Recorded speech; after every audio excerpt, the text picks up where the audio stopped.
नमस्कार, स्वागत है आप सभी का डीडी न्यूज में। आपके साथ इस वक्त के समाचार लेकर हाजिर हूं मैं संध्या शर्मा। आइए बुलेटिन की शुरुआत करें हेडलाइंस के साथ।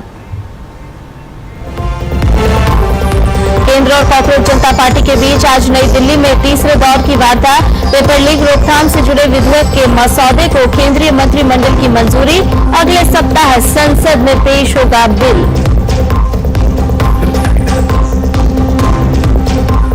एनटीए में सुधार प्रक्रिया की शुरुआत। 47 अधिकारियों को बर्खास्त करने के बाद एजेंसी ने निकाली वैकेंसी। यूपीएससी के प्रतिभा सेतु पोर्टल के जरिए होगी युवा प्रोफेशनल्स की भर्ती।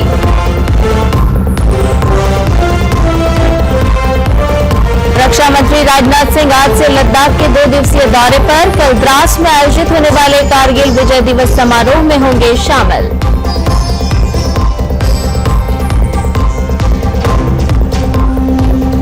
दिन से स्थगित श्री अमरनाथ यात्रा आज फिर से हुई शुरू। मौसम में आए सुधार के बाद जम्मू से बालटाल के रास्ते श्रद्धालुओं का जत्था पवित्र गुफा के लिए रवाना।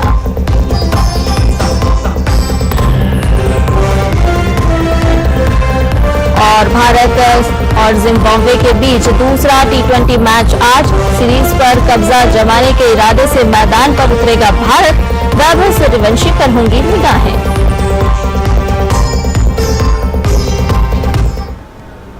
और अब सभी समाचार विस्तार के साथ। नीट पेपर लीक विवाद को लेकर केंद्र सरकार और कॉकरोच जनता पार्टी के बीच आज नई दिल्ली में तीसरे दौर की अहम वार्ता होगी। दोनों पक्षों के बीच ये बातचीत छात्रों की मांगों को लेकर जारी गतिरोध के बीच हो रही है।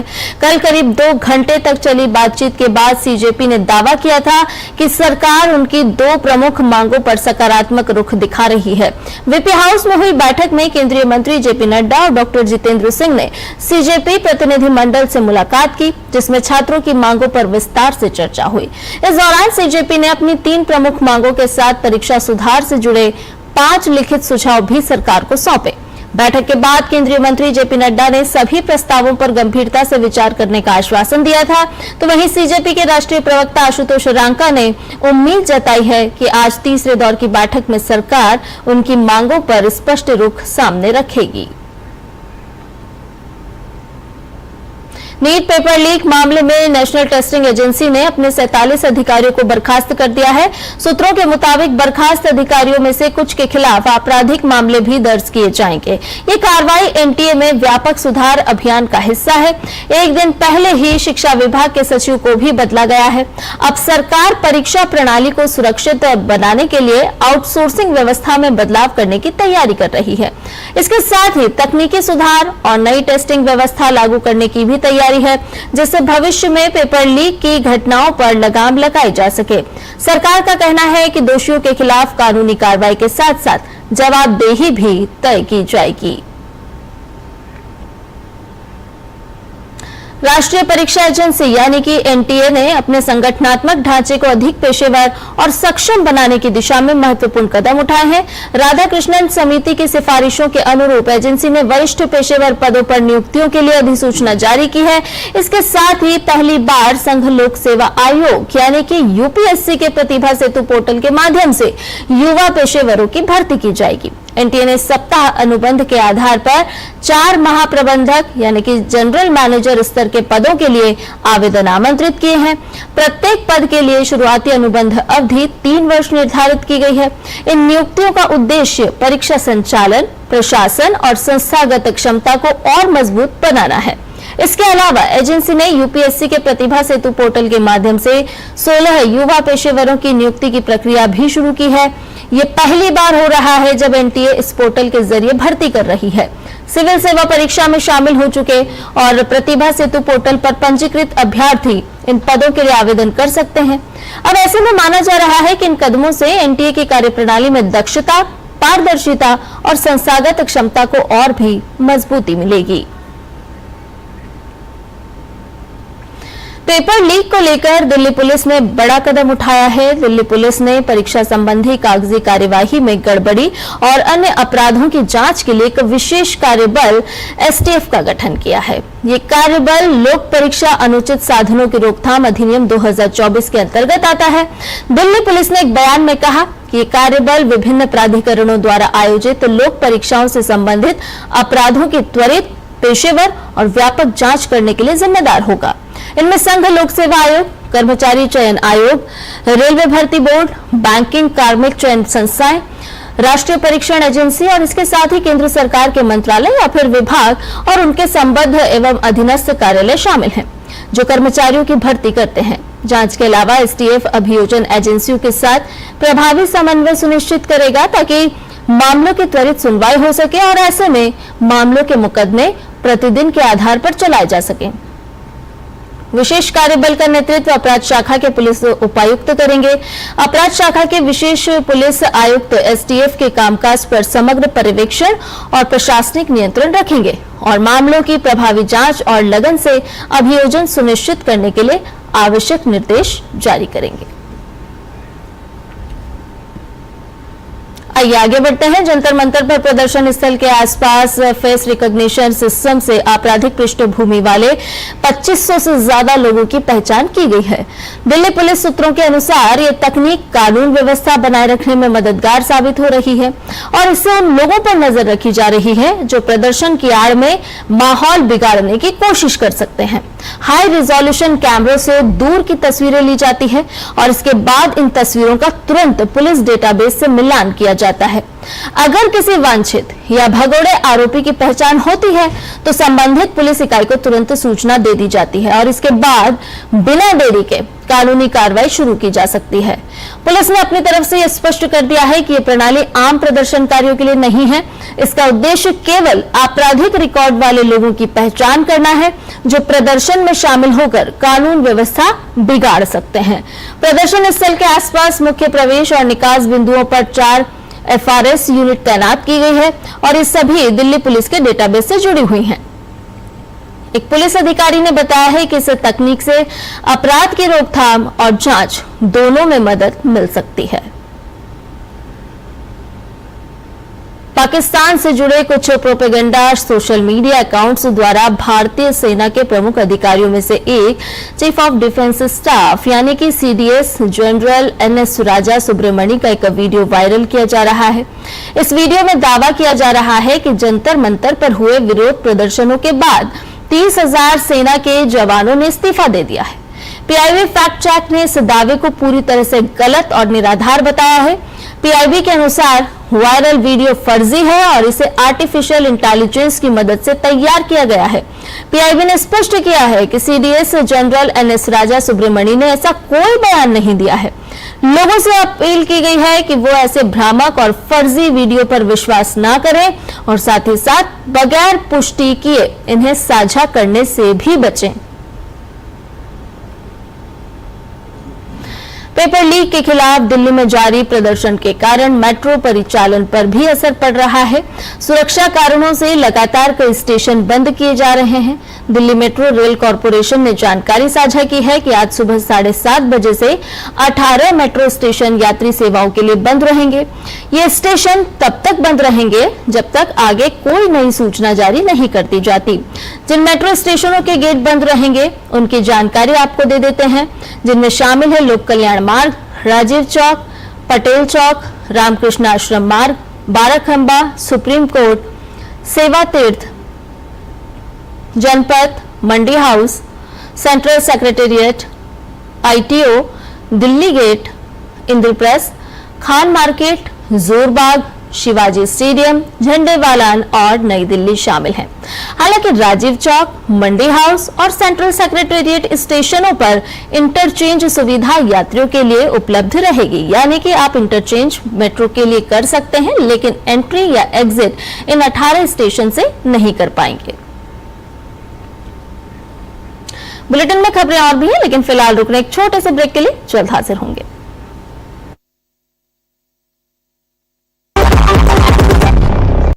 जरा सोच के देखिए, आपके पास कुछ ऐसा है जो आपकी दुनिया बदल सकता है। जानते हैं क्या?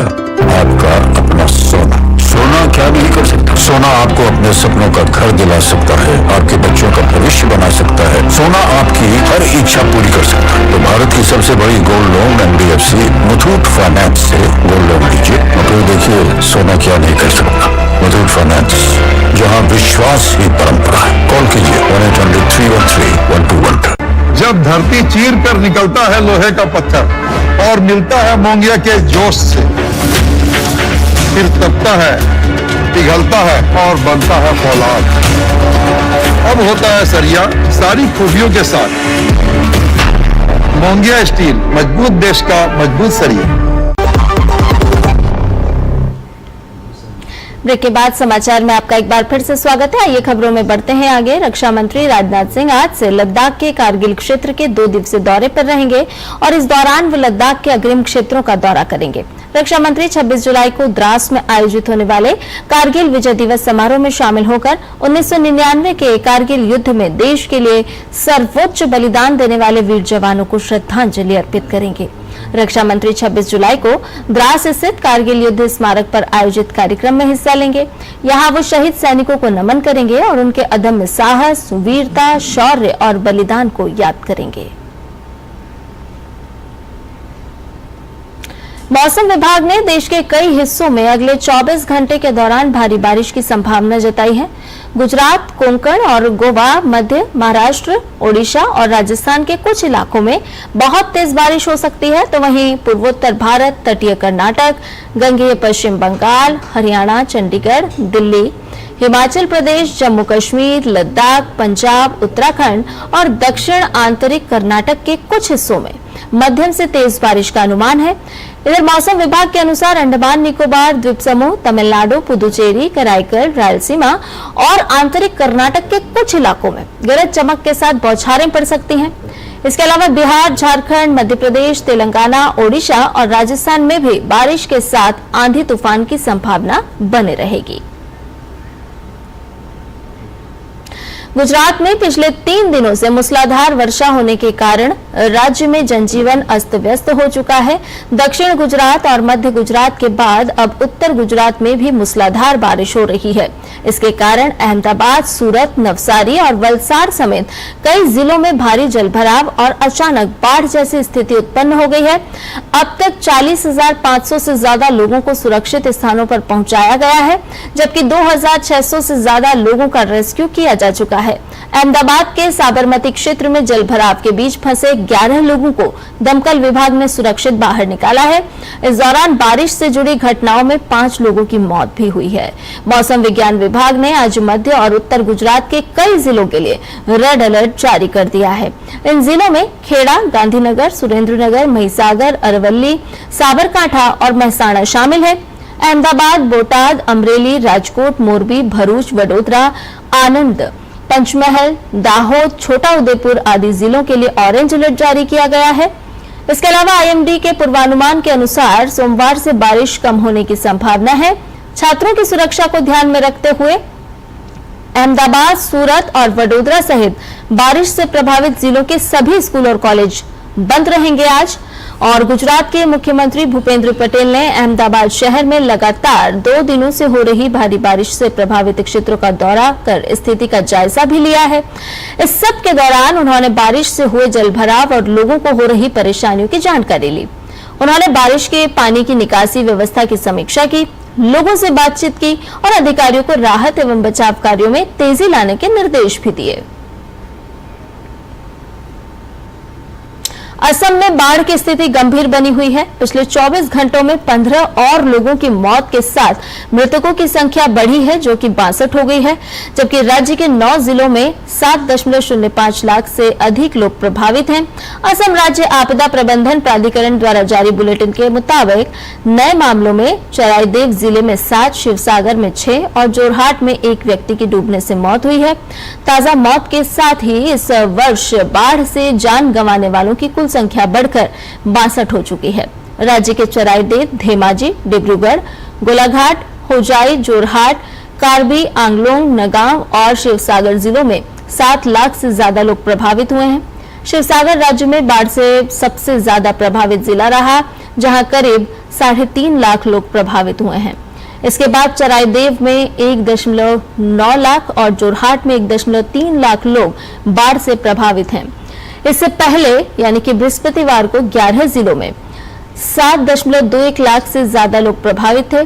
एसडीएमए ने बताया है कि प्रशासन 7 जिलों में 363 राहत शिविर और राहत सामग्री वितरण केंद्र चला रहा है, जहां 1,15,000 बेघर हुए लोगों को शरण दी गई है।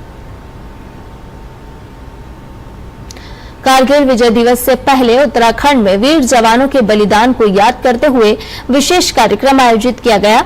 मुख्यमंत्री पुष्कर सिंह धामी ने देहरादून के गढ़ी कैंट स्थित चिड़बाग के शौर्य स्थल पर पहुंचकर देश के लिए सर्वोच्च बलिदान देने वाले वीर सैनिकों को श्रद्धांजलि अर्पित की। मुख्यमंत्री ने शहीद जवानों की स्मृति में पुष्प चक्र अर्पित कर उन्हें नमन किया। इसके बाद उन्होंने run for Kargil heroes marathon को झंडी दिखाकर रवाना किया। मैराथन को रवाना करने के बाद मुख्यमंत्री धामी खुद भी प्रतिभागियों के साथ दौड़े और कार्यक्रम में शामिल हुए। उन्होंने कहा कि कारगिल युद्ध के वीर सैनिकों का साहस और बलिदान देशवासियों के लिए हमेशा प्रेरणादायी रहेगा। हीरोज जिन्होंने भारत के मान सम्मान को बढ़ाया, भारत की आने वाली पीढ़ियों के लिए प्रेरणा के रूप में वीरता का परिचय दिया, वो हमेशा हमारे मनों में स्मरण में रहे। इसलिए आज यहाँ पर कारगिल हीरोज के लिए यहाँ पर ये दौड़ का आयोजन किया गया है। इसमें बड़ी संख्या में युवा आए हैं और नौजवान आए, बड़े बुजुर्ग, मातृशक्ति है, सभी एक स्वर से देशभक्ति का संकल्प लेकर, देश को आगे बढ़ाने का संकल्प लेकर आगे बढ़ रहे हैं। सर, वार्षिक अमरनाथ यात्रा खराब मौसम के कारण 6 दिन तक स्थगित रहने के बाद आज जम्मू से फिर से शुरू हो गई। 6,000 से ज्यादा तीर्थयात्रियों का नया जत्था भगवती नगर आधार शिविर से कश्मीर घाटी स्थित बालटाल आधार शिविर के लिए रवाना हुआ। बारिश और खराब मौसम के कारण यात्रा 19 जुलाई को एहतियातन स्थगित कर दी गई थी। मौसम का 3,880 मीटर की ऊंचाई पर स्थित गुफा मंदिर तक जाने वाले दोनों मार्गों पर विशेष रूप से असर पड़ा था। 1,470 महिलाओं, 25 बच्चों और 54 साधुओं समेत कुल 6,269 तीर्थयात्रियों का 18वां जत्था कड़ी सुरक्षा के बीच 223 वाहनों के काफिले में आज तड़के 2:40 पर बालटाल आधार शिविर के लिए रवाना हुआ। यात्रा का समापन रक्षाबंधन के दिन 28 अगस्त को होगा। अब तक करीब 4 लाख तीर्थयात्री मंदिर के दर्शन कर चुके हैं। इनमें से लगभग 1.20 लाख तीर्थयात्रियों ने जम्मू के भगवती नगर आधार शिविर से अपनी यात्रा शुरू की। इधर जम्मू कश्मीर में श्री माता वैष्णो देवी यात्रा आज फिर से शुरू हो गई है। खराब मौसम और भारी बारिश के कारण सुरक्षा चिंताओं को देखते हुए ये यात्रा लगातार 6 दिनों से बंद थी। मौसम की स्थिति की समीक्षा करने के बाद अधिकारियों ने यात्रा मार्ग को श्रद्धालुओं के लिए सुरक्षित घोषित किया और इसके बाद यात्रा दोबारा शुरू की गई। लगातार बारिश, भूस्खलन और रास्ते में अचानक बाढ़ के खतरे को देखते हुए एहतियात के तौर पर यात्रा रोकी गई थी।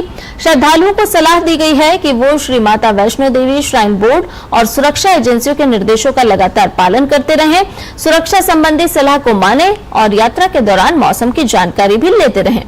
अधिकारी स्थिति पर लगातार नजर रखे हुए हैं ताकि यात्रा सुरक्षित और सुचारू रूप से संचालित होते रहे। मौसम विभाग ने 28 जुलाई से कई स्थानों पर फिर से बारिश और गरज के साथ बौछारें पड़ने का अनुमान भी व्यक्त किया है।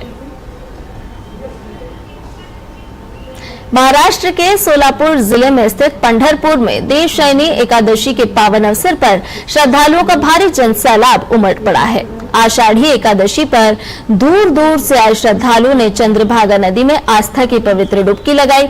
लाखों की संख्या में पहुंचे वारकरी और भक्त चंद्रभागा नदी के घाटों पर सुबह से ही पूजन अर्चन और स्नान करते रहे। इस धार्मिक आयोजन को लेकर पूरे पंढरपुर क्षेत्र में भक्तिमय माहौल बना हुआ है। स्थानीय प्रशासन और पुलिस विभाग की ओर से सुरक्षा व्यवस्था के पुख्ता इंतजाम किए गए हैं ताकि श्रद्धालुओं को किसी भी प्रकार की असुविधा न हो। ग्लासगो राष्ट्रमंडल खेलों में भारत का खाता खुल गया है। पैरा पावर लिफ्टर झंडू कुमार ने पुरुषों के हेवीवेट वर्ग में भारत को पहला पदक दिलाया। पुरुष हेवीवेट प्रतियोगिता में झंडू कुमार ने अपने पहले प्रयास में 181 किलोग्राम वजन को सफलतापूर्वक उठाया। इसके बाद दूसरे प्रयास में 190 किलोग्राम वजन उठाकर अपने प्रदर्शन में और भी सुधार किया। उनके सर्वश्रेष्ठ प्रयासों के आधार पर उन्हें 130.9 अंक मिले और वो शीर्ष स्थान पर बने रहे और एक समय स्वर्ण पदक जीतने के करीब थे, लेकिन नाइजीरिया के रिलवान इद्रिस और इंग्लैंड के मैथ्यू हार्डिंग ने बेहतर प्रदर्शन करते हुए उन्हें तीसरे स्थान पर ला दिया। वहीं भारत के एक अन्य पैरा पावर लिफ्टर सुधीर 114.1 अंक के साथ छठे स्थान पर रहे। पहला मेडल है हमारा। हमारे पीछे कोच हैं राजेंद्र सिंह हेलो सर, हम गुजरात गांधीनगर में प्रैक्टिस करते हैं, और हमारा जेपी सर हैं, चेयरमैन हैं, वो भी बहुत सहयोग किए हैं। आज उन्हीं सब बदौलत हमें आज मेडल हमें प्राप्त हुआ है। बहुत बहुत धन्यवाद करते हैं कि हम पे आज इतना मतलब प्रैक्टिस करवाए, प्यार दिए, हमें बहुत अच्छा लग रहा है और भी आगे हम अच्छा करने की कोशिश करेंगे। ग्लासगो राष्ट्रमंडल खेलों में हिस्सा ले रहे भारतीय पैरा खिलाड़ियों से देश को बेहतर प्रदर्शन की उम्मीद है। पैरालंपिक कमेटी ऑफ इंडिया के मुख्य कोच डॉक्टर सत्यनारायण ने भारतीय दल की तैयारियों पर पूरा भरोसा जताया है। ग्लासगो में हमारे संवाददाता नारायण सिंह से विशेष बातचीत में डॉक्टर सत्यनारायण ने कहा कि भारतीय पैरा खिलाड़ी पूरी तरह से तैयार हैं। ग्लासगो में हो रहे 23वें राष्ट्रमंडल खेलों में भारतीय जो पैरालंपिक कमेटी है उन्होंने एक 18 सदस्यीय स्ट्रॉन्ग कंटिंजेंट यहां पर उतारा है और पूरी उम्मीद है कि वो अपने जो टैलेंट के अनुसार प्रदर्शन करेंगे यहां पर और भारत का नाम रोशन करेंगे। और इस वक्त हमारे साथ बात करने के लिए हैं पैरालंपिक कमेटी ऑफ इंडिया के हेड कोच डॉक्टर सत्यनारायण जी। सर, आपका स्वागत है। एक स्ट्रॉन्ग आपने एक फील्ड किया है कंटिंजेंट भारत का यहाँ पर भारतीय दल को, और किस तरह से देखते हैं कि क्या उम्मीदें आप लगाते हैं इस स्ट्रॉन्ग जो 28 मेंबर कंटिंजेंट भारत ने उतारा है यहाँ पर? हम लोग स्ट्रॉन्ग बहुत अच्छा करने के लिए उम्मीद लेके आए हैं। मेरा एथलीट भी ट्रेनिंग बैंगलोर में किया था, इवन पावर लिफ्टिंग गांधीनगर और दिल्ली में किया था। डेफिनेटली इन्होंने 5 to 6 मेडल का चांसेस है।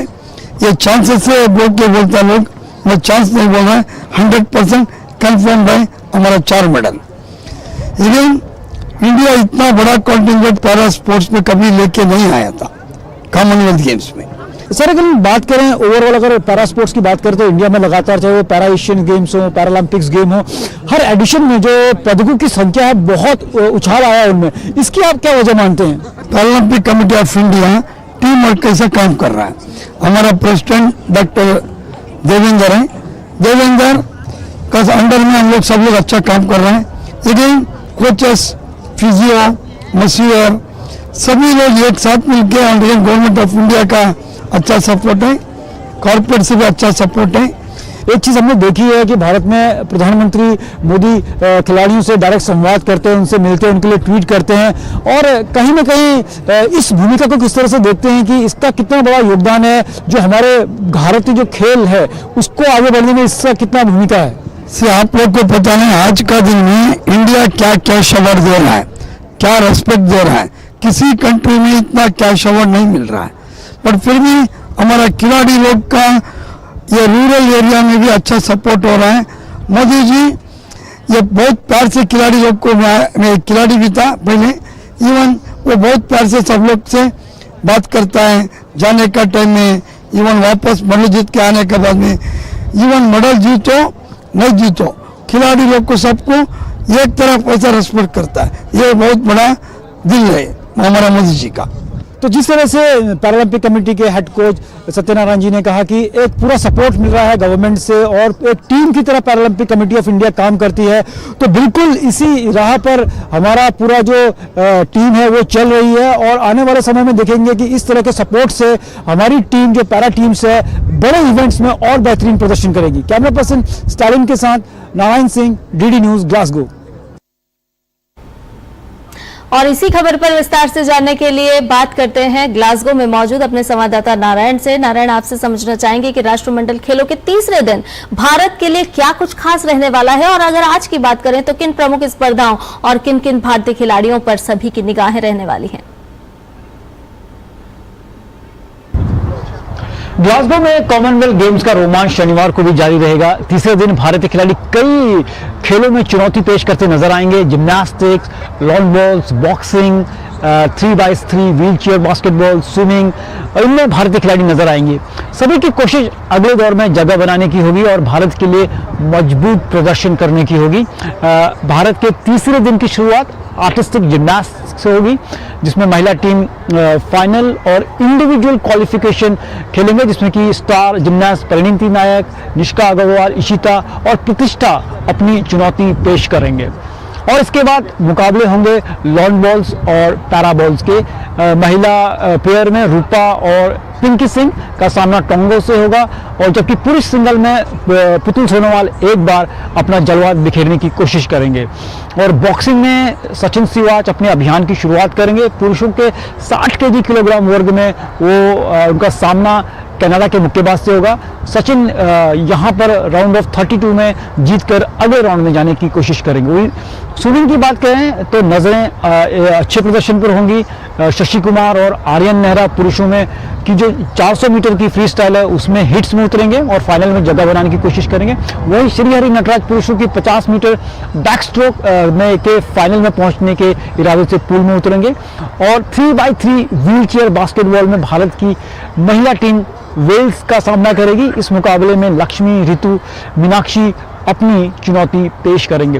कुल मिलाकर तीसरे दिन भारत के लिए काफी अहम रहने वाला है। कई खिलाड़ी अगले दौर में जगह बनाने के साथ साथ पदक की दौड़ में अपनी दावेदारी मजबूत करने के इरादे से मैच में उतरेंगे और मैदान में अपना एक बार फिर से जलवा बिखेरने की कोशिश करेंगे। कुल मिलाकर जो भारत का जो प्रदर्शन अभी तक मिला जुला रहा है, अभी ज़्यादा पदक वाले मैच शुरू नहीं हुए हैं, तो उनकी कोशिश यही रहेगी कि यहाँ से जो ग्रुप मैचेस हैं, जो सेक्शनल मैचेस हैं, उसमें शानदार प्रदर्शन करके अगले दौर में जगह बनाई जाए और फिर मेडल की दावेदारी पेश की जाए।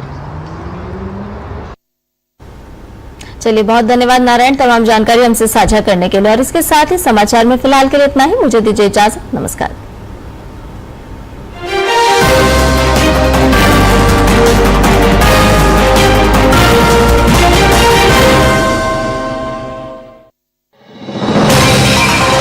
जहां बातों से नहीं